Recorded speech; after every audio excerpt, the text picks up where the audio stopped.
అది రంగాపురం అనే గ్రామం. ఆ ఊరిలో కోటయ్య అనే కాటికాపరి ఉండేవాడు. ఆ చుట్టుపక్కల ఊర్లోకల్లా ఒకే శ్మశాన వాటిక ఉండేది. కోటయ్య అందులోనే చాలా నమ్మకంగా కష్టపడేవాడు. రోజుకి ఒక శవం వస్తే తప్ప తనకి పూట గడవని పరిస్థితి. ఆ వచ్చిన డబ్బులతోనే తన జీవనాన్ని కొనసాగించేవాడు. తను ఒక నాస్తికుడు. ఎప్పుడూ మంచితనమే దైవంగా భావించేవాడు. అదేంటి ఈరోజు ఒక్క శవం కూడా రాలేదేంటి? నా కూతురికి సాయంత్రం మిఠాయిలు తీసుకెళ్తానని మాటిచ్చాను. ఈరోజు ఒక్కటైనా వస్తే ఆ డబ్బులతో మిఠాయిలు తీసుకుని వెళ్తాను. కోటయ్య కూతురు భార్గవి చిన్న వయసులోనే కోటయ్య భార్య క్యాన్సర్తో చనిపోతుంది. అప్పటినుంచి కోటయ్యే భార్గవిని అల్లారు ముద్దుగా పెంచుకుంటాడు. ఏంటి చిట్టి తల్లి ఇది? నువ్వు ఇంట్లో ఆడుకోకుండా ఇక్కడికొచ్చావేంటి? నాన్న, నాకు ఇంట్లో బోర్ కొడుతుంది నాన్న, అందుకే వచ్చాను. నాన్న, ఈ ప్రదేశం అంతా ఇలా ఉంది ఏంటి? వింతగా ఇవన్నీ ఏంటి నాన్న? ఇవి ఎవరైతే దేవుడి దగ్గరికి వెళ్ళిపోయిన వాళ్ళు ఉంటారో వాళ్ళ గుర్తుగా కడతారు. అంటే ఇందులో అమ్మ కూడా ఉంటుందా నాన్న? అవును చిట్టి తల్లి, నీ ఎదురుగా ఉందే ఇదే మన అమ్మకి గుర్తుగా పెట్టాం. భార్గవికి అమ్మంటే అమితమైన ప్రేమ. ఎప్పుడూ అమ్మ గురించే మాట్లాడేది, అమ్మ గురించే ప్రశ్నలు వేసేది. నాన్న, నాకు అమ్మని చూడాలని ఉంది. నేను కూడా దేవుని దగ్గరికి వెళ్తాను నాన్న. అలాగైనా అమ్మని చూస్తాను నాన్న. తన కూతురన్న మాటలకి కోటయ్య గుండె తరుక్కుపోతుంది. చిట్టి తల్లి, అలా ఎప్పుడు అనకూడదమ్మా. అమ్మా ఎక్కడికి వెళ్ళలేదు, మనతో పాటే ఉంది. నిన్ను నన్ను ఎప్పుడూ చూస్తూనే ఉంటుంది తల్లి. కోటయ్యకు రోజు చావు ఏడుపులు విని చావు అనేది చాలా చిన్న విషయంలా అనిపిస్తోంది. ఒకరోజు కోటయ్యని భార్గవి ఇలా అడుగుతుంది. నాన్న, నువ్వు నాతో అబద్ధం చెప్పావు. నాకు నా ఫ్రెండ్ అంతా చెప్పింది. దేవుడి దగ్గరకు వెళ్ళడం అంటే చనిపోవడం అంటగా. కోటయ్యకి ఏం చెప్పాలో అర్థం కాక నిజం చెప్పేస్తాడు. అవును తల్లి, ఆ దేవుడు మనకు చాలా దగ్గరైన వాళ్ళని తీసుకెళ్ళిపోతాడమ్మా. మీ అమ్మని కూడా అలాగే తీసుకుని వెళ్ళాడు.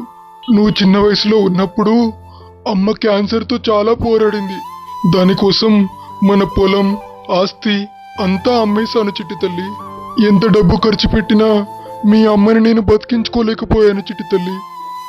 భార్గవికి ఈ చావులపైన చాలా ఆసక్తిగా ఉండేది. ఒకరోజు భార్గవికి తను పేర్చిన కాటిని చూపిస్తూ ఇలా అంటాడు.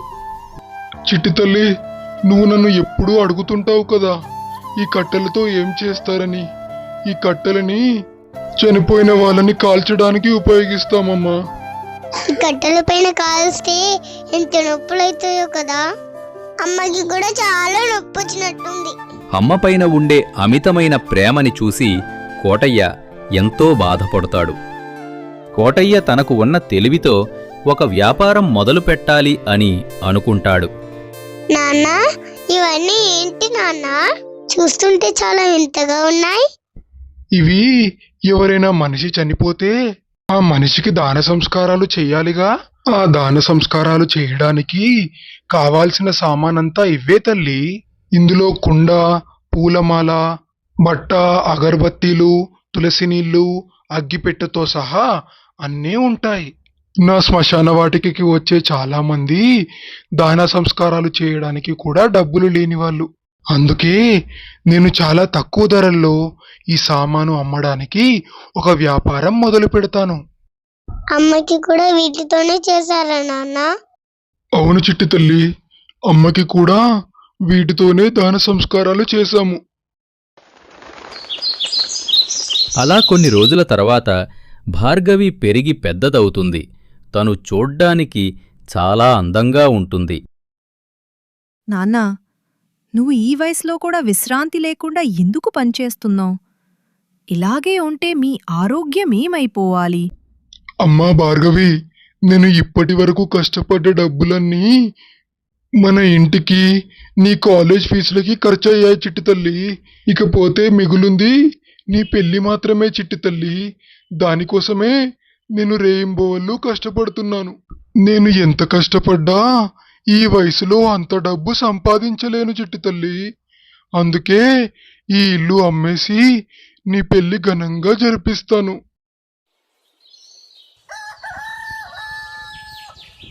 కోటయ్య చాలా సంవత్సరాల నుంచి విశ్రాంతి లేకుండా పని చేసి చేసి తన ఆరోగ్యాన్ని కాపాడుకోలేకపోతాడు.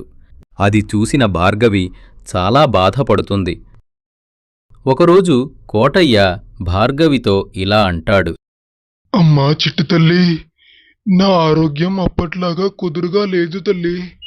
నీ పెళ్లి చేస్తే నాన్నగా నా బాధ్యత తీరుతుందమ్మా. అలాగే నాన్న, నువ్వు చెప్పినట్టే నేను పెళ్లి చేసుకుంటాను. మా అమ్మని నీకు తిరిగి చేస్తాను. తన కూతురి మాటలు వినగానే ఎంతో సంతోషపడతాడు కోటయ్య. ఆ ఊరి పంతులు కోటయ్య కబురు చెయ్యగా ఇంటికి వస్తాడు. నమస్కారం పంతులు గారు, రండి కూర్చోండి. పంతులు గారు, మా అమ్మాయికి పెళ్లి చేయాలండి. మీరే ఒక మంచి సంబంధం చూసి పెట్టండి. ఖచ్చితంగా చూస్తాను కోటయ్య, అందుకేగా నేను ఉన్నది. అమ్మాయికి బ్రహ్మాండమైన సంబంధం చూస్తాను, నువ్వేమీ దిగులు పడకు. ఆ పక్క ఊరిలోనే అనసూయ అనే ఒక ధనవంతురాలు ఉండేది. ఆ చుట్టుపక్కల ఊర్లో ఎవ్వరికి లేనంత ఆస్తి అంతస్తు అనసూయకి ఉంది. తన భర్త అమెరికాలో జాబ్ చేసేవాడు. తన కొడుకు రాహుల్. రాహుల్, నీకు సంబంధం చూడ్డం ఇక నా వల్ల కాదురా. నీకెందుకని ఏ అమ్మాయి నచ్చట్లేదు? వాళ్ళు చూడ్డానికి బాగున్నారు కదరా. నాకు చూడ్డానికి బాగున్నా లేకున్నా ముఖంలో ఒక మంచి కళ్ళుండాలమ్మా. అలా కళ్ళుంటేనే నేను అమ్మాయిని పెళ్లి చేసుకుంటాను, అప్పటి వరకు చేసుకోను. ఆ కల ఉండే అమ్మాయి దొరకాలంటే నా తల ప్రాణం తోకకొస్తుంది. రాహుల్కి ఆ ఊరిలో అమ్మాయిలు నచ్చట్లేరని పక్క ఊరి నుంచి పంతులుగారిని సంబంధం కోసం ఇంటికి పిలుస్తారు. అనసూయమ్మగారు, నన్ను ఎప్పుడూ లేంది ఇలా ఇంటికి పిలిచారెందుకు? ఏంటి, ఏమైనా విశేషమా? చెప్పండి. పంతులుగారు, మా అబ్బాయికి ఈ ఊర్లో అమ్మాయిలు ఎవరూ నచ్చలేదు. మా అబ్బాయికి ఒక్కసారి మీ ఊరు అమ్మాయిల ఫోటోలు చూపించరా?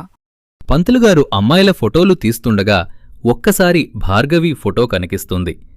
భార్గవి చాలా అందంగా ముఖంలో కల ఉట్టిపడడంతో రాహుల్ వెంటనే ఇలా అంటాడు.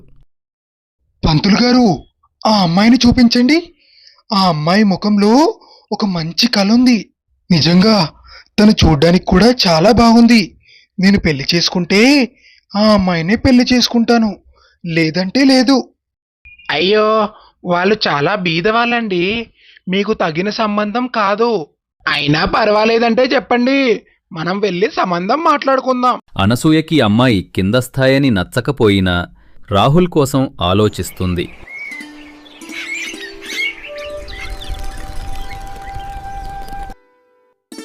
ఆ మరునాడు ఉదయమే అనసూయ పంతులుగారు సంబంధం మాట్లాడడానికి కోటయ్య ఇంటికి వెళ్తారు.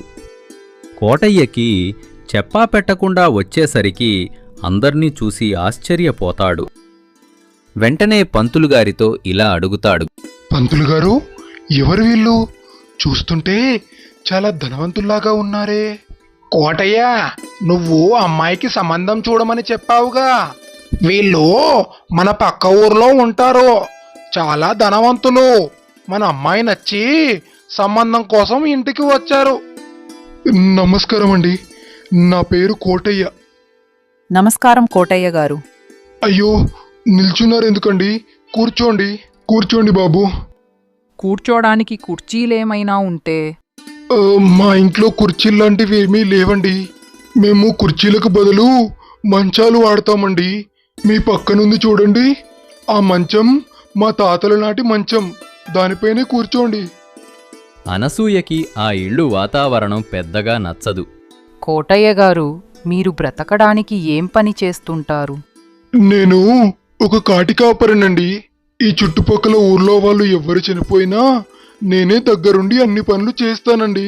తను కాటికాపరి అని చెప్పగానే అనసూయ కోటయ్యని చాలా చీప్గా చూస్తుంది. సరే సరే, ముందు అమ్మాయిని చూపించండి మాకు. చాలా మీటింగ్స్ ఉన్నాయి.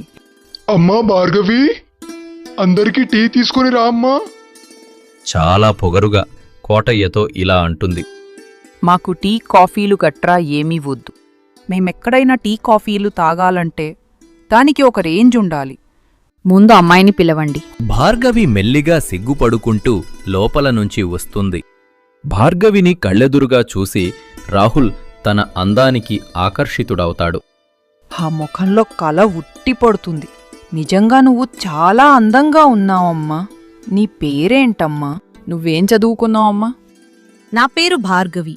నేను డిగ్రీ పూర్తి చేసి జాబ్ సర్చింగ్లో ఉన్నాను. అమ్మా, నాకు ఈ అమ్మాయి చాలా బాగా నచ్చిందమ్మా. నేను పెళ్లి చేసుకుంటే ఈ అమ్మాయినే పెళ్లి చేసుకుంటాను. తను అందంలోనే కాదమ్మా, తను చదువులో కూడా డిగ్రీ వరకు చదువుకుంది. ఈ అమ్మాయే నాకు సరైన జోడమ్మా. నాకూడా అమ్మాయి చాలా నచ్చింది. అన్నయ్య గారు, మీరు ఒప్పుకుంటే ఇప్పుడే మంచి పెళ్లి రోజు చూసి ఇద్దరికి ఘనంగా పెళ్లి చేద్దాం అంటూ తల్లి కొడుకులు మాట్లాడుతారు.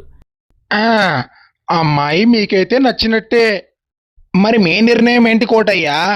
అమ్మాయికి అబ్బాయి నచ్చాడో లేదో ఒక్కసారి అడుగు. అమ్మా చిట్టి తల్లి, నీకు అబ్బాయి నచ్చాడా అమ్మా? నాకైతే అబ్బాయి బాగా నచ్చాడు. మీ మాటే నా మాట నాన్న. మీకిష్టమైతే నా కూడా ఇష్టమే. నా కూతురెప్పుడూ నా మాట జవదాటదండి. తను మొహమాట పడుతుంది కానీ తనకు కూడా అబ్బాయి నచ్చినట్టున్నాడు. పంతులు గారు, మాకు అబ్బాయి నచ్చాడండి. మరి కట్న కానుకల సంగతి ఏంటండి? పంతులుగారు, మాకు ఏ కట్నం వద్దండి.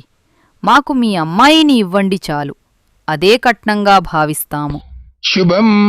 ఈ నెల 20వ తారీఖు మంచి ముహూర్తం ఉందండి, దానికే కానిచ్చేద్దాం. అలా కోటయ్య ఇల్లు అమ్మకుండానే భార్గవి రాహుల్కి అంగరంగ వైభవంగా పెళ్లి జరుగుతుంది. భార్గవి పెళ్లి చేసుకుని పెద్దింటికి వెళ్తుంది. ఒకరోజు అత్తయ్య భార్గవితో ఇలా అంటుంది. అమ్మా కోడలా, రాహుల్కి కొడికూరంటే చాలా ఇష్టం. ఇప్పుడే మార్కెట్కి వెళ్ళి చికెన్ తీసుకొచ్చాను. చక్కగా చికెన్ ఫ్రై, చికెన్ కర్రీ చేసి పెట్టమ్మా. అత్తయ్యా, నాకు వంట రాదత్తయ్యా. మా నాన్నే చిన్నప్పటి నుంచి వండి నాకు తినిపించేవాడు. ఏంటి, నీకు వంట రాదా? ఏంటమ్మా ఇది? ఇప్పటివరకు వంట రాకపోవడమేంటి? ఏంటి, అత్తాకోడలిద్దరూ ఏదో సీరియస్ డిస్కషన్లో ఉన్నట్టున్నారే. ఏంటో నాకు కూడా చెప్పండి, నేను కూడా మాట్లాడతాను. ఏవండి, నాకు వంట రాదండి. మా నాన్నే ఎప్పుడూ వండేవాడు. చూర్రా రాహుల్, భార్గవికి వంట కూడా రాదంట. ఇలా అయితే రోజు నేనే వండాలా? అయ్యో, దాంట్లో ఏముందమ్మా, తను నేర్చుకుంటుందిలే. అయినా ఈ రోజుల్లో యూట్యూబ్లో చూసి ఏ వంటైనా నేర్చుకోవచ్చు. చాలా రోజుల తర్వాత ఒకరోజు భార్గవికి నాన్నని చూడాలని అనిపిస్తుంది. ఏవండి, నేను మా నాన్నని చూసి చాలా రోజులవుతుంది. ఒక్కసారి మా నాన్నని చూసి వస్తానండి.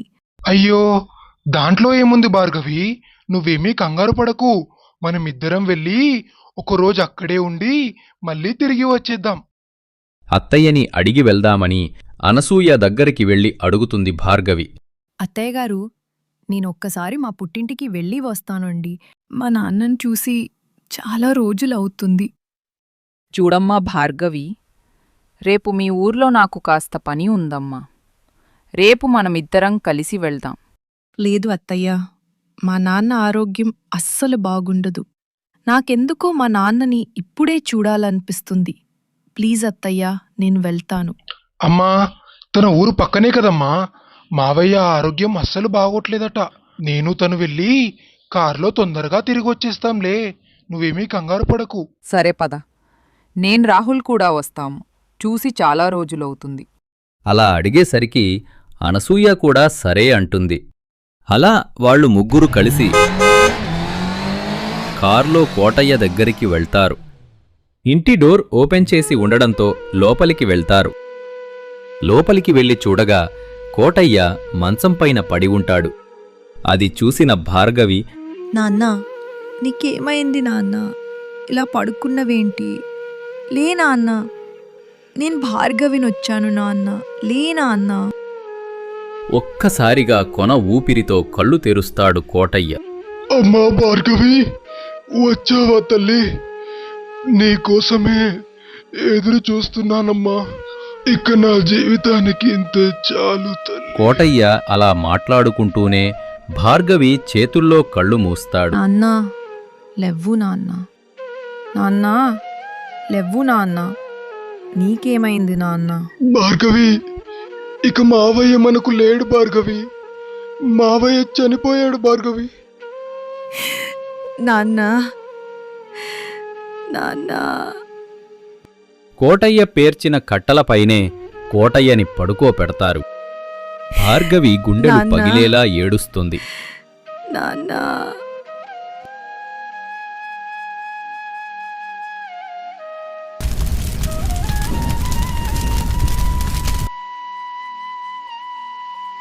భార్గవి ఎంతో బాధతో ఇంటికి వచ్చి కోటయ్య గదిలోకి వెళ్తుంది. అక్కడ చిన్నప్పుడు నాన్న తెచ్చిన దాన సంస్కారాలు చేసే సామాను దొరుకుతుంది. అది చూసి నాన్న చెప్పిన మాటలన్నీ గుర్తు తెచ్చుకొని ఎక్కి ఎక్కి ఏడుస్తుంది. అప్పుడే తనకు ఒక ఆలోచన వస్తుంది. ఈ సామాను తక్కువ ధరలో అమ్మి అందరికీ ఉపయోగపడాలనేది మా నాన్న కోరిక. దీనిని నేను ఖచ్చితంగా నెరవేరుస్తాను. ఒకరోజు భార్గవి అత్తయ్యతో ఈ వ్యాపారం గురించి మాట్లాడుతుంది. అత్తయ్య, నేను ఒక వ్యాపారం చేయాలి అని అనుకుంటున్నాను. అవునా? చాలా సంతోషం కోడల. ఏంటా వ్యాపారం?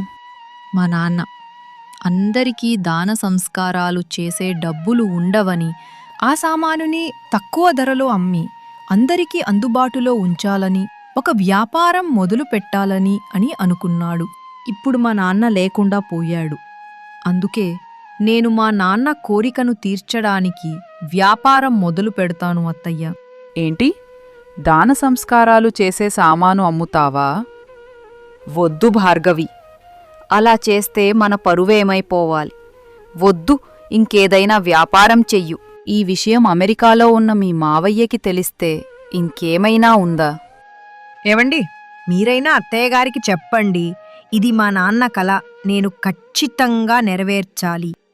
అవునమ్మా, అది మావయ్య కల. అది ఖచ్చితంగా తను నెరవేర్చాలి. అది నెరవేరిస్తేనే మావయ్య ఆత్మ శాంతిస్తుందమ్మా. అలా ఇద్దరు అడిగేసరికి ఇష్టం లేకున్నా సరే అంటుంది అనసూయ. ఆ మరుసటి రోజు చాలా ఎక్కువ మొత్తంలో సామాను కొని ఇంటికి తీసుకువచ్చి పెడుతుంది భార్గవి. ఆ సామాను ఇంట్లో పెట్టడం చూసి అనసూయకి చాలా కోపం వస్తుంది. ఏంటిది కోడలా? ఈ సామాను ఇంట్లోకి తీసుకువచ్చావేంటి? చీ, ఎవరైనా ఇలాంటివి ఇంట్లో పెట్టుకుంటారా? నీ వ్యాపారం బయట చేసుకో కోడలా. ఇలాంటివి ఇంట్లో ఉంటే మనకే అరిష్టం. అత్తయ్య, అలా ఏముండదు అత్తయ్య. నేను చిన్నప్పట్నుంచి వీటిని మా ఇంట్లో చూస్తున్నాను. మాకు ఎప్పుడూ ఏమీ కాలేదు. అవునమ్మా, నాకు భార్గవి అంతా చెప్పింది. తను చిన్నప్పటి నుంచి ఈ సామానంతా వాళ్ళ ఇంట్లోనే ఉండేదంట. నన్ను నమ్మండి అత్తయ్య, ఈ వ్యాపారం బాగా నడుస్తుంది. నాకైతే అస్సలు నచ్చట్లేదు. మీ ఇష్టం వచ్చినట్టు చేసుకోండి. అలా అనకండి అత్తయ్య. చూడండి, ఇంకొన్ని రోజుల్లో నా వ్యాపారం ఎలా ఎదుగుతుందో. భార్గవి వ్యాపారం గురించి ఊరంతా తెలుస్తుంది. ఆ సామాను కొనడానికి ఇంటికి వస్తారు. అమ్మా, నువ్వు ఆ చనిపోయిన కోటయ్య కూతురివే కదా?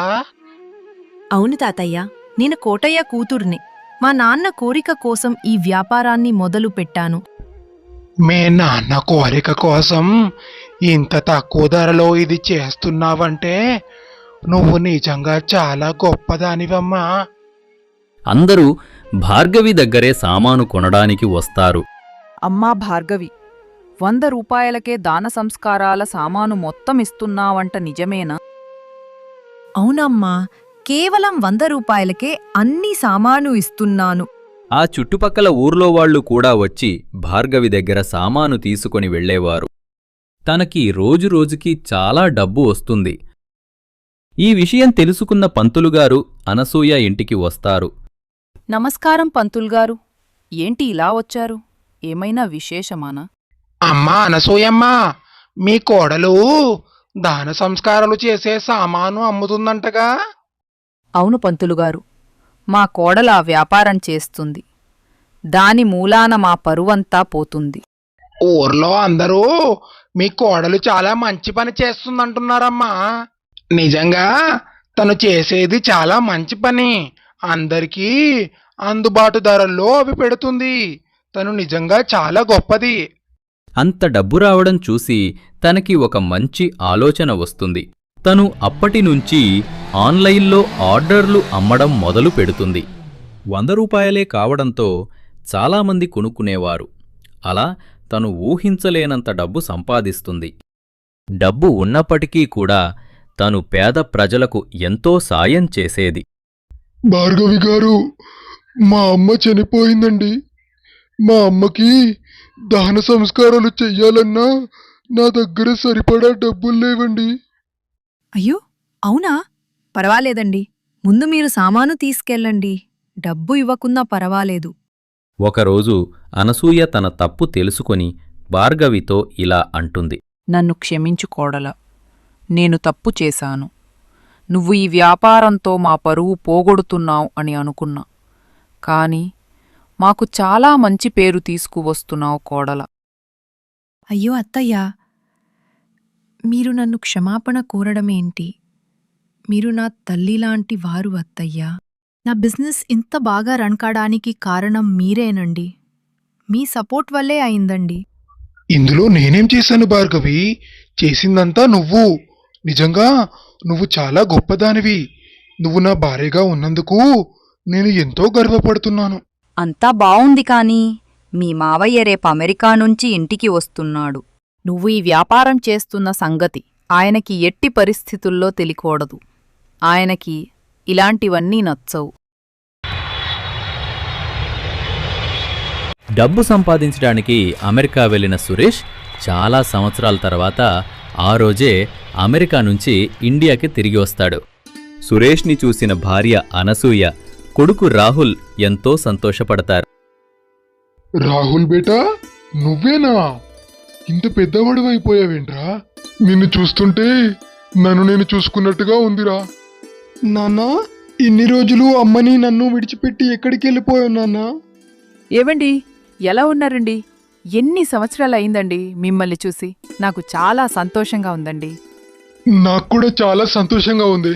ఇలా మీ ఇద్దరిని చూడక 10 సంవత్సరాలవుతుంది. అంటూ కళ్ళలోకి నీళ్లు తెచ్చుకుంటాడు సురేష్. అలా వాళ్ళు ముగ్గురు కలిసి కారులో ఇంటికి చేరుకుంటారు. సురేష్ తన కోడల్ని చూసి చాలా సంతోషపడుతాడు.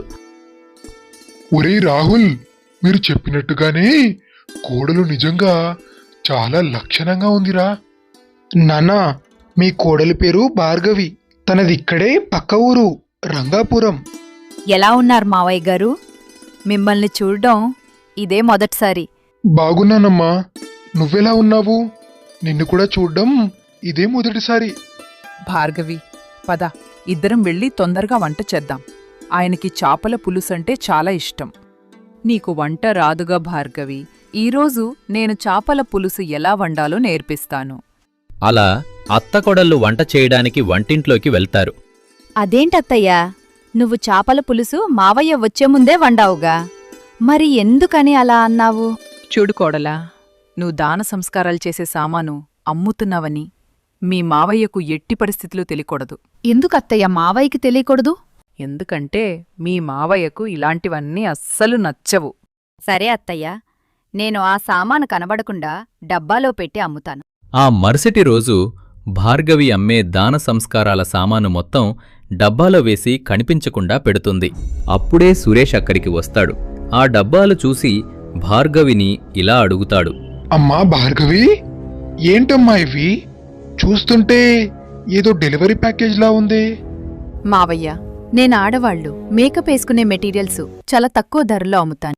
ఈ వ్యాపారం నేను కొద్ది రోజుల క్రితమే స్టార్ట్ చేశాను మావయ్య, కానీ బాగా లాభాలొస్తున్నాయి. హో అవునా? ఈ రోజుల్లో ఈ బ్యూటీ ప్రొడక్ట్స్కే చాలా డిమాండ్ ఉంది. ఇలా సొంతంగా ఒక బిజినెస్ పెట్టుకోవడం అనేది చాలా మంచి ఆలోచన కూడలా. ఏది, ఒక్కసారి నీ ప్రొడక్ట్స్ చూపించు, ఎలా ఉన్నాయో చూస్తాను.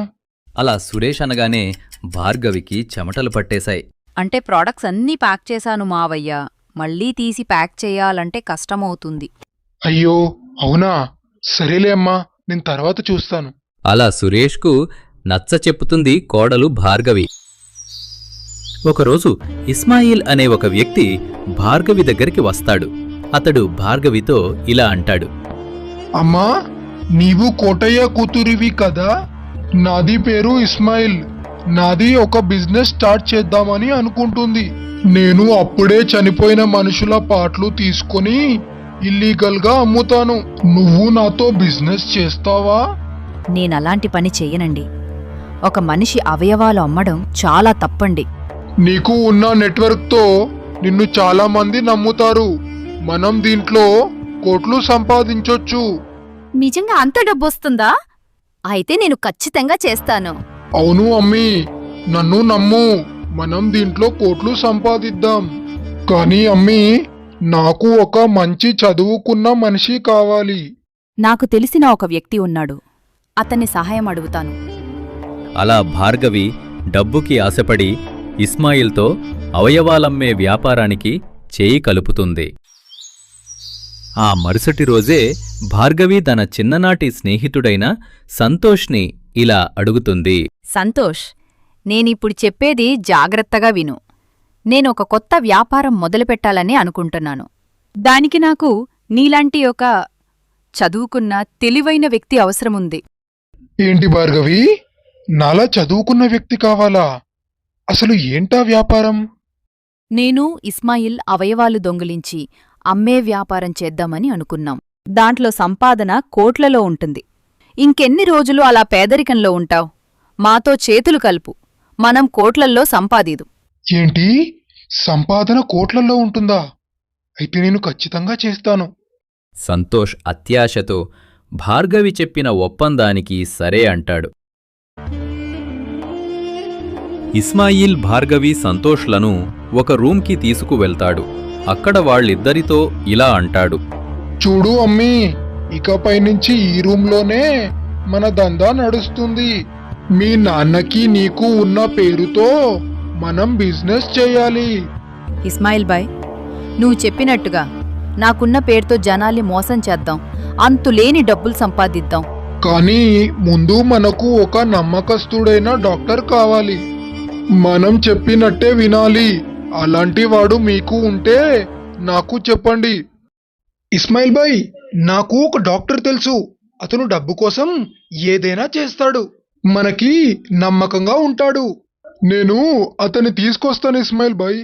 అలా వాళ్ళు ముగ్గురు మాట్లాడుకుంటారు. ఆ మరుసటి రోజు భార్గవి ఎంతో సంతోషంతో అందరిని పిలుస్తుంది. అందరూ భార్గవి దగ్గరికి వస్తారు. ఏంటి భార్గవి, అందర్నీ ఇంత సడన్ గా ఎందుకు రమ్మన్నావు? ఏదైనా విశేషమా? హేవండి, ఇంకొన్ని రోజుల్లో మన ఇంట్లో ఆడుకోటానికి బాబు రాబోతున్నాడండి. ఏంటి, ఇంకొన్ని రోజుల్లో మన ఇంట్లో ఆడుకోవడానికి బాబు రాబోతున్నాడా? అవునండి, మీరు నాన్న కాబోతున్నారు. అత్తయ్య మావయ్య మీతో ఆడుకోటానికి మనోడు రాబోతున్నాడు. ఎంత శుభవార్త చెప్పావు కోడలా. మాకు నిజంగా చాలా సంతోషంగా ఉంది. హే, నేను నాన్న కాబోతున్నాను. హుర్రే! అవునమ్మా, అంత ఖచ్చితంగా బాబే పుడతాడని ఇలా చెప్తున్నావు? నాకు ఖచ్చితంగా బాబే పుడతాడు మావయ్య, నాకు తెలుసు. మా నాన్నే నా కడుపులో నాకోసం పుడతాడు. అలా వాళ్ళందరూ ఎంతో సంతోషపడతారు.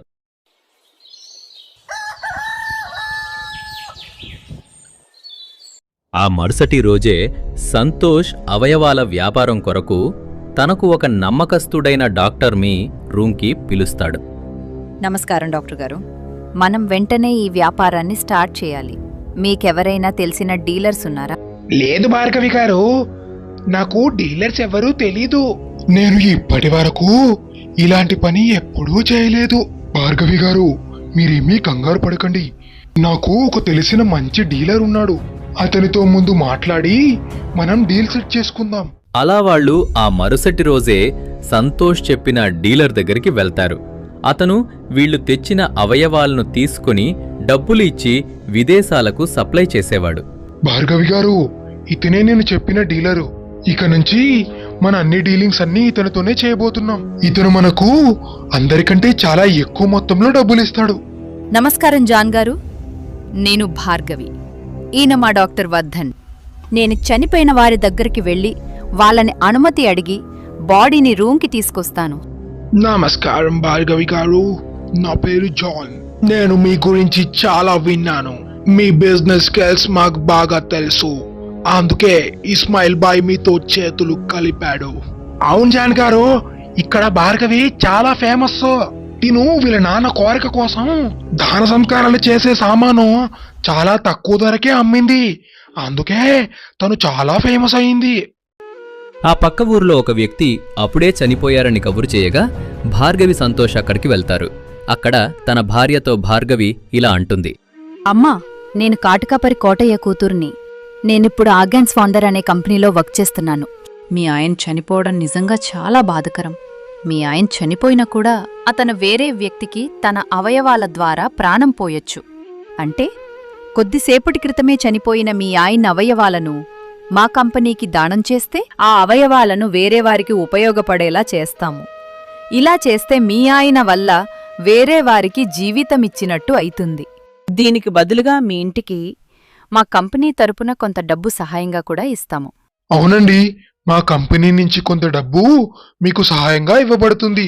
ఆ డబ్బు మీకు ఇప్పుడు ఖచ్చితంగా ఉపయోగపడుతుంది. తన భర్త వల్ల ఇంకొకరికి జీవితం వస్తుందని ఆలోచించిన భార్య సరే అనే ఒప్పుకుంటుంది.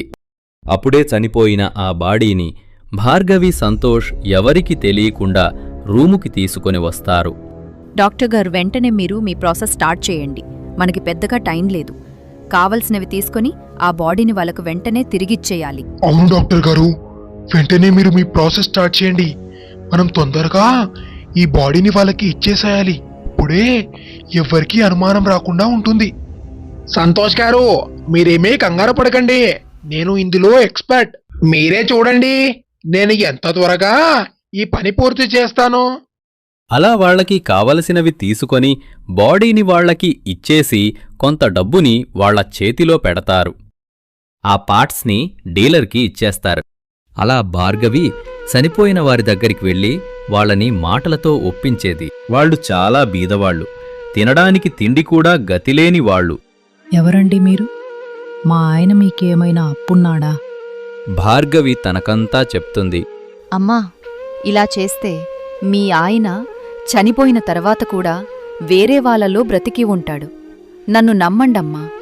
మీకు మా కంపెనీ తరపు నుంచి కొన్ని డబ్బులు కూడా ఇస్తాము. అవునండి, మా కంపెనీ నుంచి కొంత డబ్బు మీకు సహాయంగా ఇవ్వబడుతుంది. ఆ డబ్బు మీకు ఇప్పుడు ఖచ్చితంగా ఉపయోగపడుతుంది. అలా అనేసరికి చేసేదేమీ లేక డబ్బు తీసుకొని సరే అంటుంది. వెంటనే భార్గవి సంతోష్ ఆ బాడీని రూమ్కి తీసుకొని వెళ్తారు. డాక్టర్ వర్ధన్, ఇది ఇప్పుడే తెచ్చిన బాడీ. మీరు వెంటనే మీ ప్రాసెస్ స్టార్ట్ చేయండి. నేను డీలర్తో మాట్లాడతాను. భార్గవి గారు, ముందు మీరు డీలర్తో మాట్లాడండి. నా పని చిటికలో చేసేస్తాను. అలా వాళ్ళు చాలా డీలింగ్స్ చేస్తారు. భార్గవి పనితనం జాన్కి నచ్చి ఒకరోజు జాన్ భార్గవిని పిలుస్తాడు. భార్గవి గారు, మీరు చేసే పనితనం జాన్ గారికి చాలా నచ్చింది. అందుకే మిమ్మల్ని ఈ ఏరియాకి డీలర్గా నియమిస్తున్నారు. అవును భార్గవి గారు, ఇక నుంచి డీలింగ్స్ అన్ని మీరే చూసుకుంటారు. మీరు ఎప్పుడు యూజ్ చేసే ఈ ఎమోషనల్ సెంటిమెంట్ బాగా వర్క్ అవుతుంది. అందుకే మిమ్మల్ని డీలర్గా పెడుతున్నాను. ఇక నుంచి ప్రతి డీల్కి మీకు 40% వస్తుంది. Thank you sir. నేను నిజంగా అస్సలు ఎక్స్పెక్ట్ చేయలేదు. మనం ఇలాగే ఎన్నో డీల్స్ చేయాలి సార్. వీళ్ళు ఎవరికి తెలియకుండా ఇస్మాయిల్కి తెలిసిన మటన్ షాప్లో వాళ్ల సీక్రెట్ రూమ్ని మెయింటైన్ చేస్తారు. సంతోష్, ఇంకా డాక్టర్ గారు, ఇదిగోండి మీకు రావాల్సిన వాటా 30 కోట్లు. మనం ఇలాగే మన బిజినెస్ని బాగా రన్ చేయాలి. మీకు ఎంత డబ్బు కావాలన్నా నిర్మోహమాటంగా అడగండి. ఇస్మాయిల్ బాయ్ ఒక పెద్ద డీల్ కోసం ఆఫ్ఘనిస్తాన్ వెళ్ళాడు. ఆ పెద్ద డీల్ కూడా మనకే వస్తే మనం చాలా ధనవంతులం అవుతాము. వీళ్ళంతా ఈ వ్యాపారం ద్వారా కొన్ని 100 కోట్లు సంపాదిస్తారు.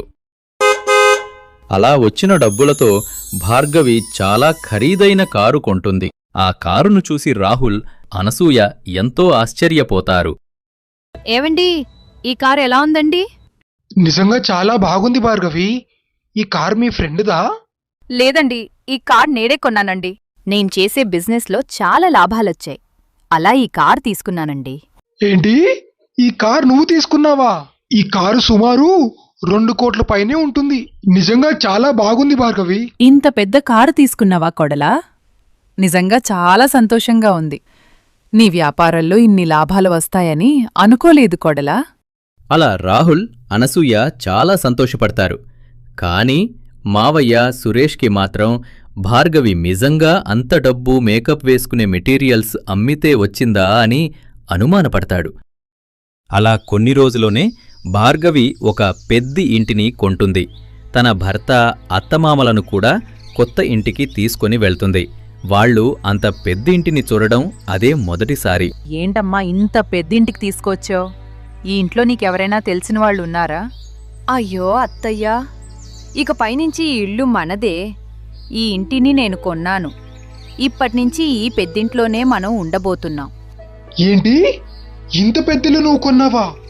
నిజంగా నేను నమ్మలేకపోతున్నాను భార్గవి. నాన్న అమెరికా వెళ్ళి కూడా ఇంత సంపాదించలేకపోయాడు భార్గవి. నువ్వు నిజంగా చాలా గ్రేట్. అప్పుడు సురేష్ చాలా వెటకారంగా భార్గవితో ఇలా అంటాడు. ఏంటి, నువ్వు అమ్మే ఆ బ్యూటీ ప్రొడక్ట్స్ తోనే ఇంత పెద్ద ఇల్లు, అంత పెద్ద కారు కొన్నావా? అవును మావయ్య, నేనా డబ్బులతోనే ఈ ఇంటిని కొన్నాను. సురేష్ అనుమానం రెట్టింపైంది. వెంటనే తను అనసూయతో ఇలా అడుగుతాడు. అనసూయ, నిజంగా నాకు కోడలు అంత సంపాదిస్తుందంటే నమ్మశక్యం కావట్లేదు. తను బ్యూటీ ప్రొడక్ట్స్ అమ్ముతుందా లేదా ఇంకేదైనా వ్యాపారం చేస్తుందా? నిజం చెప్పు అనసూయ. ఏవండి, మీకు అబద్ధం చెప్పామండి. కోడలు మేకప్ మెటీరియల్స్ అమ్మదు. తను వాళ్ళ నాన్న కోరిక కోసం చనిపోయిన మనిషికి దాన సంస్కారాలు చేసే సామాను 100 రూపాయలకే అమ్ముతుంది. అది మీకు తెలిస్తే కోపడతారని ఇన్ని రోజుల నుంచి దాచము. అవును నాన్న, తను ఈ వ్యాపారం వాళ్ళ నాన్న చనిపోయినప్పటి నుంచి చేస్తుంది. తను ఇదే కాక వీటిని ఆన్లైన్లో కూడా అమ్ముతుంది నాన్న. నేను అమెరికాలో కూడా ఎన్నో బిజినెస్లు చూశాను, కానీ ఏ బిజినెస్లోనూ ఇంత తక్కువ టైంలో అన్ని ప్రాఫిట్స్ రావు. నాకు మన కోడలేదో తప్పు చేస్తుంది అనిపిస్తుంది. చాలా అనుమానంతో భార్గవిని ఈ విషయం గురించి అడుగుదామని ముగ్గురు తన దగ్గరికి వెళ్లి ఇలా అడుగుతారు. అమ్మా భార్గవి, నాకు ఇప్పుడే మీ అత్తయ్య చెప్పింది, నువ్వు దాన సంస్కారాలు చేసే సామాను చాలా తక్కువ ధరలో అమ్ముతున్నావంటగా. నువ్వు అంత తక్కువ ధరలో అమ్ముతే ఎన్ని కోట్ల రూపాయలు నీకు ఎలా వచ్చాయి? అవును భార్గవి, నాన్న చెప్పింది కూడా నిజమే. అంత తక్కువ ధరలో అమ్మితే నీకు ఎన్ని లాభాలు ఎలా వచ్చాయి? అవును కోడలా, మీ మావయ్య రాహుల్ చెప్పింది కూడా నిజమే. ఈ వ్యాపారంలో ఇంత లాభం వస్తుందా? నాకూడా సందేహంగా ఉంది. అయ్యో అత్తయ్య, నిజంగా నేనీ సామానమ్మే ఇంత డబ్బు సంపాదించాను. ఆన్లైన్లో ఆర్డర్ చేసేవాళ్లు ఈ రోజుల్లో చాలా ఎక్కువైపోయారు. అలా మనకి ఎంతో లాభం వచ్చింది. కావాలంటే నా బ్యాంక్లో డబ్బులు వేసినట్టు ఈ రిసిప్ట్స్ చూడండి, మీకే క్లారిటీ వస్తుంది అంటూ తెలివిగా ఫేక్ రిసిప్ట్స్ చూపిస్తుంది భార్గవి. అయినప్పటికీ సురేష్ భార్గవి మాటలు అస్సలు నమ్మడు. తన మాటలు నమ్మకుండా తను రీసెంట్గా ఎవరిని కలిసింది అని వెతికి భర్త చనిపోయిన మంగమ్మ ఇంటికి వెళ్తాడు. అమ్మా మంగమ్మ, నేను చనిపోయిన కోటయ్య కూతురు భార్గవి భర్తను. నా భార్య భార్గవి మీ దగ్గరికి వచ్చిందంటగా, నిజమేనా? అవునండి, నా భర్త చనిపోయినప్పుడు తను మా ఇంటికొచ్చింది. తను ఏదో కంపెనీలో వర్క్ చేస్తున్నాను, చనిపోయిన మీ భర్త అవయవాలు మా కంపెనీకి దానం చెయ్యండి అని చెప్పింది. అలా చేస్తే మీ భర్త వల్ల వేరే ప్రాణానికి మేలు చేసిన వారైతారు అని అనింది. దాంతో నేను ఒప్పుకున్నాను. అంతేకాక మాకు కంపెనీ తరపునుంచి కొంత డబ్బు కూడా సహాయంగా ఇచ్చింది. ఓహో, ఇదన్నమాట విషయం. తను మీ దగ్గర నుంచి బాడీని తీసుకొని మీ చేతిలో కొంత డబ్బు పెట్టి తను బ్లాక్ మార్కెట్లో కొన్ని కోట్ల రూపాయలకు అమ్ముకుంది. అలా సురేష్ రాహుళ్ళు అందర్నీ అడిగి జరిగింది తెలుసుకుంటారు. సురేష్ రాహుళ్ళు భార్గవి గురించి ఇంకా తెలుసుకుందామని భార్గవి చదివిన స్కూల్లో మాస్టర్ని కలుస్తారు. నమస్కారం మాస్టర్ గారు, నేను కోటయ్య కూతురి భార్గవి వాళ్ళ మావయ్యను. తను చిన్నప్పుడు ఎలా ఉండేది అని తెలుసుకోవడానికి మీ దగ్గరికి వచ్చామండి. ఓహో, మీరు భార్గవి వాళ్ళ మావయ్య. తను చాలా మంచి అమ్మాయి, కానీ తను డబ్బుల కోసం ఏదైనా చేస్తుంది. ఒక మనిషి ప్రాణం తీయడానికి కూడా తను వెనకాడదు. ఈ విషయం కోటయ్యకి కూడా తెలీదు. కానీ ఒకరోజు తనకి ఏ గిరాకీ లేనప్పుడు తను హత్య చేయడానికి ప్రయత్నించింది. అలా చేస్తే వాళ్ళ నాన్నకి డబ్బులొస్తాయని అనుకుంది. అలా అప్పటి నుంచి తను డబ్బు కోసం ఎప్పుడూ వెనకాడదు. అంటే తనకి చిన్నప్పటి నుంచి డబ్బు లేకపోవడంతో తను డబ్బు కోసం ఏవైనా చేస్తుందా? నాన్న, అయితే ఖచ్చితంగా భార్గవే డబ్బుల కోసం అవయవాలు అమ్ముతున్నట్టుంది. సురేష్ రాహుల్లు మాస్టర్ చెప్పిన మాటలకి షాక్ అయిపోతారు. అలా సురేష్ ఒకరోజు భార్గవిని ఫాలో చేద్దాం అని అనుకుంటాడు.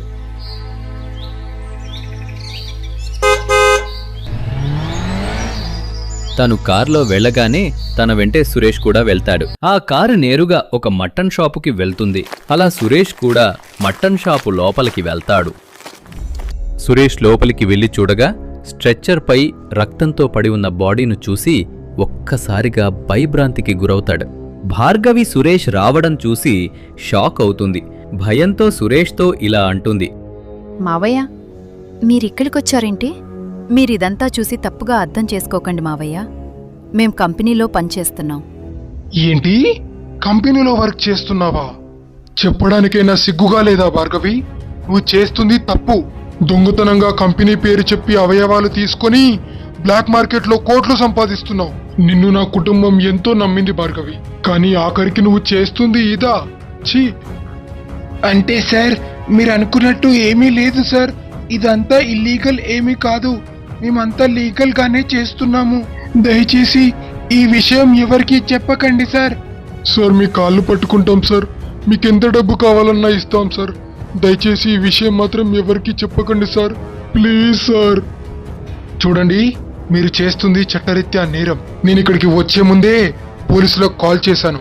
నాకు తెలిసి వాళ్ళు దగ్గరలోనే ఉన్నారు. అలా సురేష్ పోలీసులకు ఫోన్ చేయగా వెంటనే పోలీసులు అక్కడికి వస్తారు. You are under arrest. ఎన్ని రోజుల నుంచి ఈ వ్యాపారం చేస్తున్నారు? ఇంకా మీ వెనకాల ఎంతమంది ఉన్నారు? చెప్పండి. సార్, మేం అవయవాలు అమ్మి డబ్బులు సంపాదిస్తాము. ఇది మేము చాలా రోజుల నుంచి చేస్తున్నాము.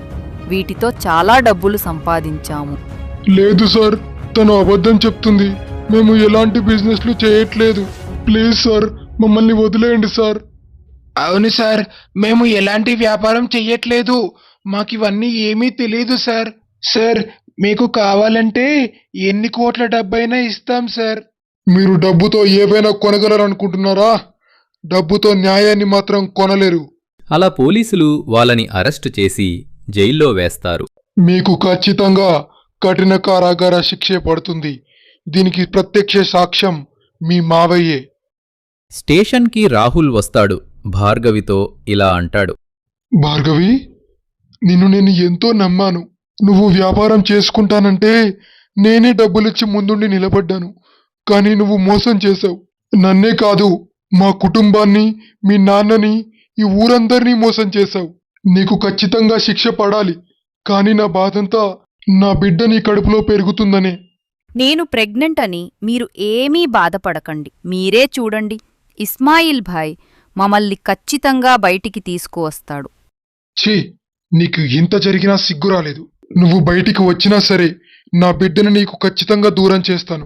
నేనే పెంచుకుంటాను అని కోపంతో అక్కడ్నుంచి వెళ్ళిపోతాడు రాహుల్. బెయిల్ కోసం ఆ ముగ్గురూ ఎదురుచూస్తారు. కోడలి శవాల వ్యాపారం 3వ భాగం కోసం మా పాలడబ్బా స్టోరీస్ ఛానల్ని సబ్స్క్రైబ్ చేసుకోండి. ఇస్మాయిల్ భాయ్ ఇండియా విడిచి శవాల వ్యాపారం కోసం ఆఫ్ఘనిస్తాన్కి బయలుదేరుతాడు. తన బంధువైన అహ్మద్తో ఆ వ్యాపారం గురించి మాట్లాడతాడు. సలాం వాలేకుం మహమ్మద్ భాయ్. వాలేకుం అస్సలాం ఇస్మాయిల్ భాయ్. ఏంటి ఇలా వచ్చావేంటి? నేను ఇండియాలో శవాల వ్యాపారం చేసి కొన్ని 100 కోట్లు సంపాదించాను. కానీ నాకిప్పుడు ఈ బిజినెస్ ఎక్స్పాండ్ చేయాలని ఉంది. దీంతో నేను వరల్డ్ వైడ్గా బిజినెస్ చేసి కొన్ని 1000 కోట్లు సంపాదిస్తాను. కానీ దానికి నీ సహాయం కావాలి. దానికి అహ్మద్ సరే అని ఒప్పుకుంటాడు. ఆ డీల్ మాట్లాడిన తర్వాత ఇస్మాయిల్ భాయ్ అక్కడ్నుంచి ఇండియాకి తిరిగి వస్తాడు. భార్గవి సంతోష్ డాక్టర్లను అరెస్టు చేశారని తెలుసుకున్న ఇస్మాయిల్ మారువేషంలో భార్గవి బంధువుగా అక్కడికి వెళ్తాడు. ఇస్మాయిల్ భాయ్ నువ్వొచ్చేసావా? భార్గవి, ఏమైంది? మీ ముగ్గురిని అరెస్ట్ చేశారేంటి? చూడండి, మా ముగ్గురిని అరెస్ట్ చేశారు. మీరు బాడీ పార్ట్స్ అన్నీ మన సీక్రెట్ రూమ్లోనేగా తీసుకున్నారు. మరి పోలీసులకి ఎలా తెలిసింది? ఇస్మాయిల్ గారు, మన వ్యాపారం గురించి తెలిసేలా చేసింది వీళ్ళ మావయ్యే. దీనికి కారణం మా మావయ్యే. తనే నన్ను ఫాలో చేస్తూ మన సీక్రెట్ రూమ్కి వచ్చారు. పోలీసులకంతా చెప్పాడు. ఈ వారంలో కోర్టుకి తీర్పు కోసం తీసుకువెళ్తారంట. నువ్వే ఎలాగైనా మమ్మల్ని విడిపించాలి ఇస్మాయిల్ బాయ్ అని ఇస్మాయిల్తో అంటుంది భార్గవి. భార్గవి ప్రెగ్నెంట్గా ఉన్న విషయం తెలుసుకున్న ఇస్మాయిల్ తనకు తెలిసిన లాయర్తో బెయిల్ ఇప్పిస్తాడు. సంతోష్ డాక్టర్లను కూడా విడిపిస్తాడు. కానీ ఆ ముగ్గురిని కోర్టుకి ఖచ్చితంగా హాజరుపరచాల్సి ఉంటుంది. ఆ ముగ్గురిని ఇస్మాయిల్ బాయ్ సీక్రెట్ రూమ్కి తీసుకుని వెళ్తాడు. భార్గవి, ఇదే నా సీక్రెట్ రూమ్. నేనిక్కడికి నాకు బాగా కావాల్సిన వాళ్ళని, నేను బాగా నమ్మే వాళ్ళనే తీసుకువస్తాను. ఇప్పుడు చెప్పండి, అసలేం జరిగింది? మీరెలా పోలీసులకు దొరికారు? దీనికి కారణం మా మావయ్యే. తనే నన్ను ఫాలో చేస్తూ మన సీక్రెట్ రూమ్కి వచ్చాడు. పోలీసులకంతా చెప్పాడు. వీళ్ళ మావయ్యకి భార్గవిపై ఎప్పటినుంచో అనుమానం ఉందనుకుంటా. అందుకే తను భార్గవిని ఫాలో చేస్తూ మన రూమ్ వరకు వచ్చాడు. ఇస్మాయిల్ బాయ్, మాకు చాలా టెన్షన్గా ఉంది. నువ్వే ఎలాగైనా మమ్మల్ని ఈ కేసు నుంచి విడిపించాలి. అవును ఇస్మాయిల్ గారు, మీరే మమ్మల్ని కేసు నుంచి తప్పించాలి. నాకు భార్య పిల్లలు ఉన్నారు. నేను జైల్లో వాళ్ళని విడిచిపెట్టి ఎలా ఉండాలి? అలా వాళ్ళందరూ మాట్లాడుకుంటారు. భార్గవి అక్కడ్నుంచి తన మెట్టినింటికి వెళ్తుంది. భార్గవిని చూసిన భర్త రాహుల్, మామ సురేష్, అత్త అనసూయ చాలా అసహ్యపడతారు. ఎందుకొచ్చావు భార్గవి? వెళ్ళిపో. మా ఇన్నాళ్ళ పరువు ప్రతిష్ట అంతా గంగలో కలిపావు.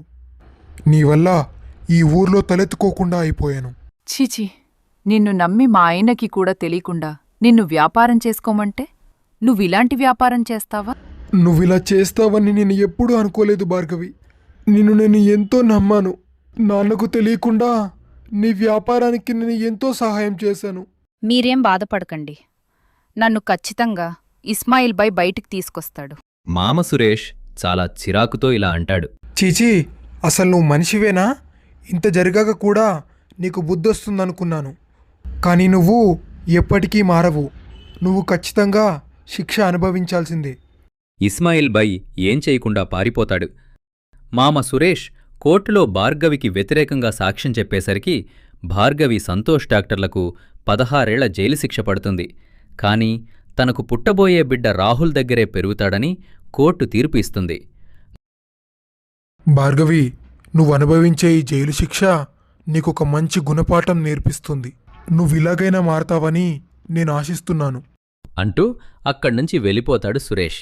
అప్పట్నుంచి మామ సురేష్ భార్గవి పేరు ఇంట్లో వినపడకూడదని గట్టిగా నిర్ణయం తీసుకుంటాడు.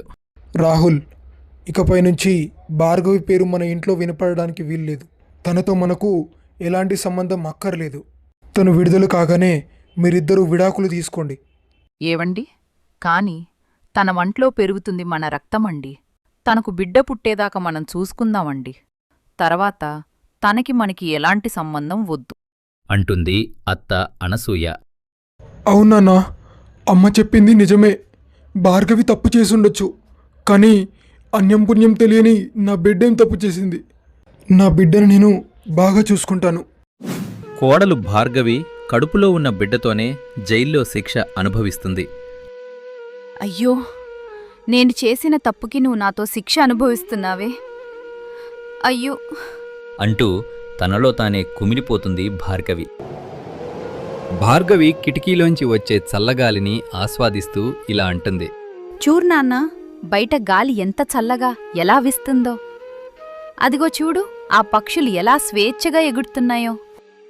ఇంకొన్ని రోజులే నాన్న, నువ్వు బయటికి వచ్చాక నీకు మీ నాన్న, నాన్నమ్మ, తాతయ్య అందరూ ఉంటారు. అందరూ నీతో ఆడుకుంటారు అంటూ బాధపడుతూ కడుపులో ఉన్న బిడ్డకి అన్నీ చెబుతుంది అనసూయ. రోజు భార్గవికి పౌష్టికమైన ఆహారం పెట్టాలని రాహుల్ తన కోసం రోజు ఇంట్లో వండిన వంటలనింటి తీసుకొస్తాడు. ఏవండి, ఎలా ఉన్నారండి? అత్తయ్య మావయ్య ఎలా ఉన్నారు? బానే ఉన్నారు. ఏవండి, మీకొక విషయం చెప్పాలి. వీడు నన్ను తంతనాడండి. హ్మ్, నేను చేయాల్సిన పని వాడు చేస్తున్నాడు. అయినా నా బిడ్డ నీ కడుపులో లేకుంటే నీ మొహం కూడా నేను చూసేవాని కాదు. చీచీ. అంటూ కోపంగా అక్కడ్నుంచి వెళ్ళిపోతాడు రాహుల్. బాధగా ఆ టాబ్లెట్స్ టిఫిన్ బాక్స్ తీసుకుని వెళ్తుంది భార్గవి. ఒరే నాన్నా, ఈరోజు మీ నానమ్మ నాకిష్టమని కోడికూర వండిందిరా. చూడు నేనెంత తప్పు చేసినా మీ నాన్నమ్మకి నేనంటే ఎంత ఇష్టము. అలా భార్గవి రోజు తన భర్త ఇంటి నుంచి తెచ్చే ఆహారమే తింటుంది. టైముకి మందులు వేసుకుంటుంది. కొన్ని నెలల తర్వాత భార్గవికి చాలా నొప్పులు రావడంతో పోలీసులు హాస్పిటల్కి తీసుకుని వెళ్తారు. విషయం తెలుసుకున్న రాహుల్ హాస్పిటల్కి వస్తాడు. భార్గవి ముందు చెప్పినట్టుగానే తనకు కొడుకు పుడతాడు. రాహుల్ భార్గవికి చెప్పకుండా వెంటనే తన కొడుకుని తీసుకుని అక్కడ్నుంచి ఇంటికి వెళ్ళిపోతాడు. భార్గవికి మెలకువ వచ్చి చూడగా తన కొడుకు ఎక్కడ కనిపించడు. దాంతో తను ఎంతో ఆందోళన పడుతుంది. సార్, నా కొడుకు ఎక్కడున్నాడు సార్? కనిపించడం లేదేంటి? ఇప్పటి వరకు నాతోనే ఉన్నాడే. చెప్పండి సార్. భార్గవి, మీ ఆయనే నీ కొడుకుని తీసుకుని హాస్పిటల్ నుంచి వెళ్ళిపోయాడు. అలా పోలీస్ చెప్పగానే గుండెలు పగిలేలా ఏడుస్తుంది భార్గవి. రాహుల్ తన కొడుకుని ఇంటికి తీసుకుని వెళ్తాడు. మనవాణ్ణి చూసిన సురేష్, అనసూయలు ఎంతో సంతోషపడతారు. హే, నా మనవడు ఇంటికి వచ్చేసాడు. ఈరోజు నాకు చాలా సంతోషంగా ఉంది. ఒరే రాహుల్, ఈరోజు మా ఫ్రెండ్స్ అందరినీ ఇంటికి పిలుస్తాను. మేమందరం పార్టీ చేసుకుంటాం. నాకు కూడా చాలా సంతోషంగా ఉంది నాన్న. కానీ భార్గవి లేదన్న బాధే ఇంకా నాలో మిగిలిపోయింది నాన్న. నా మనవడి ఎంత ముద్దుగా ఉన్నాడు. రాహుల్, వీడిని భార్గవి చూసిందా? లేదమ్మా, భార్గవి చూడలేదు. భార్గవి చూడకముందే నిన్ను హాస్పిటల్ నుంచి తీసుకుని వచ్చాను. నిజంగా భార్గవి ఏ తల్లి పడని కష్టాలు పడుతుంది అంటూ ఎంతో బాధపడుతుంది అత్త అనసూయ. భార్గవి తన కొడుకుని కళ్ళారా చూసుకునే భాగ్యం కూడా లేదని బాధపడుతుంది. ఒరే నాన్న, నన్ను విడిచి ఎక్కడికెళ్ళిపోయావురా? ఈ అమ్మని నీకు చూడాలని లేదా? ఇన్ని రోజులు నీ తోడ నాకు ఉండేది. ఇప్పుడు నాకెవరు లేరు. నేను ఒంటరినయ్యాను. అలా రోజులు గడిచే కొద్దీ కొడుకుని చూడాలనే ఆశ తనలో మరింత పెరిగింది. కాని కొడుకు పుట్టినప్పటినుంచి ఒక్కసారి కూడా రాహుల్ జైలుకి రాడు. ఆ బాబు పెరిగి అటూ ఇటూ అంబారుతాడు. అది చూసిన సురేష్, అనసూయలు ఎంతో సంతోషపడతారు. ఆ బాబు పేరు కౌశిక్ అని పెడతారు. కౌశిక్, దా బేటా దా, తాతయ్య దగ్గరికి రా. దా దా దా దా దా దా. బాబా ఓ నాన్నా, నాన్నమ్మ దగ్గరికి రా. రా రా రా, నా ముద్దుల పండే చక్కెర కొండే అంటూ అల్లారు ముద్దుగా కౌశిక్ని పెంచుతారు. 8 సంవత్సరాల తర్వాత కౌశిక్ 5th క్లాస్లో చదువుతుంటాడు. ఒకరోజు కౌశిక్ ఫ్రెండ్స్ తనతో ఇలా అంటారు. కౌశిక్, మీ అమ్మ జైల్లో ఉందంటగా? దీని గురించి స్కూల్లో అందరూ మాట్లాడుకుంటున్నారు. అవునా? నాకు కూడా తెలీదే. మీ అమ్మేదో శవాల వ్యాపారం చేసిందంటగా? నిన్న మా అమ్మ నాన్న మాట్లాడుకుంటే విన్నాను. అందుకేనా స్కూల్ నుంచి ఎప్పుడు తీసుకెళ్ళడానికి రాదు. అది విన్న కౌశిక్ ఎంతో బాధపడతాడు. మా అమ్మ నా చిన్నప్పుడే చనిపోయిందని చెప్పారు. మా అమ్మ జైల్లో ఉందని నాకు అస్సలు తెలీదు. ఆ విషయం అడుగుదామని కౌశిక్ అందర్నీ పిలిచి ఇలా అడుగుతాడు. నాన్న, అమ్మ చనిపోలేదంటగా? అమ్మ జైల్లోనే ఉందంటగా? నాకెందుకు అబద్ధం చెప్పావు నాన్న? చెప్పు నాన్న. కౌశిక్, మీ అమ్మ అందరినీ మోసం చేసిందిరా. అందరికీ మాయమాటలు చెప్పి చనిపోయిన వాళ్ళ అవయవాలు తీసుకుని ఎంతో మందిని మోసం చేసిందిరా మీ అమ్మ. అవును కౌశిక్, నాన్న చెప్పింది నిజం. మీ అమ్మ చాలా పెద్ద నేరం చేసింది. అందుకే తను జైల్లో శిక్ష అనుభవిస్తుంది. నువ్వు పుట్టగానే నిన్ను అమ్మ దగ్గర్నుంచి దూరంగా తీసుకువచ్చాము. ఆ జైలు శిక్ష తనకు జీవితంలో మర్చిపోలేని గుణపాఠంగా మారాలనే నేను ఆ రోజు అలా చేశాను. అలా కౌశిక్కి చిన్నప్పటినుంచి అమ్మంటే ఇష్టం లేకుండా పోతుంది. భార్గవి మాత్రం ఎప్పుడూ తన కొడుకు గురించే కలలు కనేది. నా కొడుకు ఎలా ఉన్నాడో ఏమో, వాడిని చూడక ఎన్ని సంవత్సరాలవుతుందో.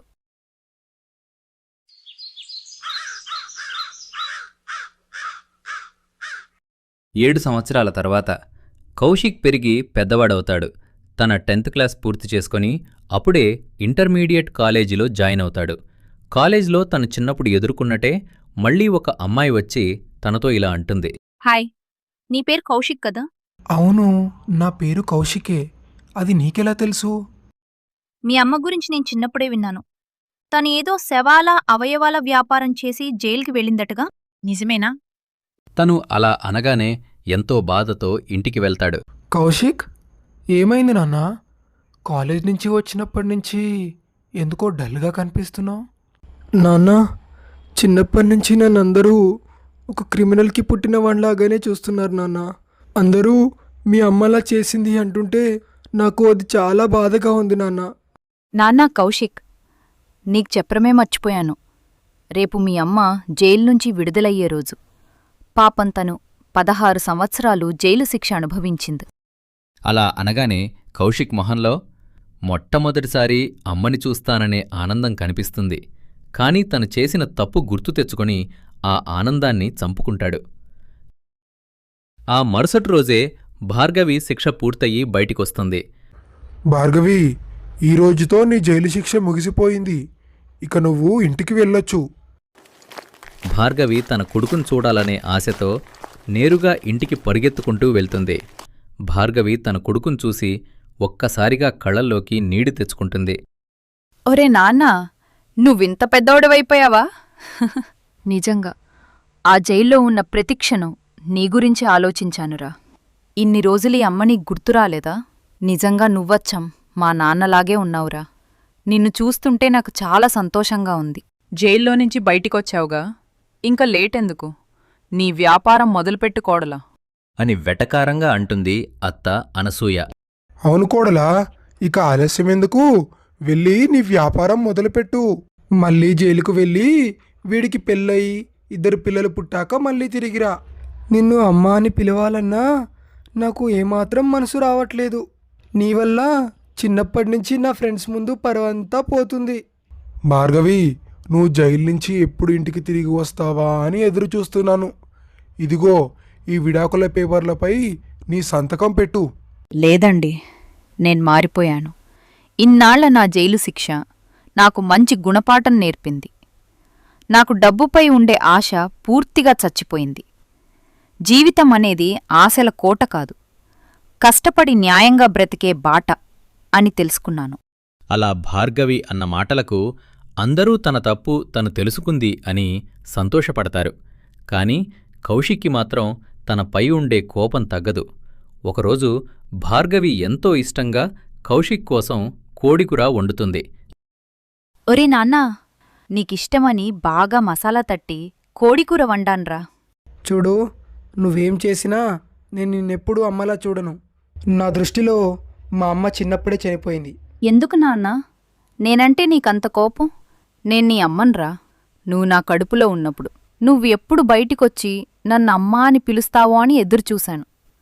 కాని నువ్వు నన్ను అమ్మా అని కాదు కదా, మనిషిలా కూడా చూడట్లేదు. కౌశిక్ మనసులో తినాలి అని ఉన్నా కాని కోపంగా అక్కడ్నుంచి వెళ్ళిపోతాడు. ఒకరోజు కౌశిక్ కాలేజీకి బయలుదేరుతాడు. భార్గవి తన కొడుకు పెరిగి పెద్దయి కాలేజీకి వెళ్తున్నాడు అని సంతోషంగా చూస్తూ తన ఎదురుగా నిలబడుతుంది. అది చూసిన కౌశిక్ కోపంతో ఇలా అంటాడు. చీచీ, నువ్వెందుకు నా ఎదురుగా నిలబడ్డావు? నేను కాలేజ్కి వెళ్ళాలి. నీ దరిద్రమైన మొహాన్ని ఇంత పొద్దున్నే చూశాను. ఇక ఈ రోజంతా ఏమవుతుందో ఏమో. భార్గవి ఎంతో బాధతో రాహుల్తో ఇలా అంటుంది. ఏవండి, నన్నెందుకు నా కొడుకు ద్వేషిస్తున్నాడు? అసలు వాడికి నేనంటే ఇష్టమే లేదా?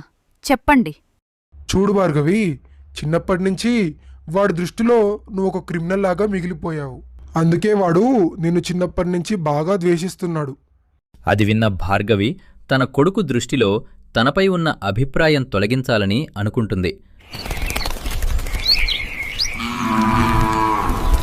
తను ఆ మరుసటి రోజే పోలీసులు ఇస్మాయిల్ భాయ్ కోసం వెతుకుతున్నారని తెలుసుకొని తను పోలీస్ స్టేషన్కి వెళ్తుంది. ఏంటి భార్గవి, ఇలా వచ్చావు?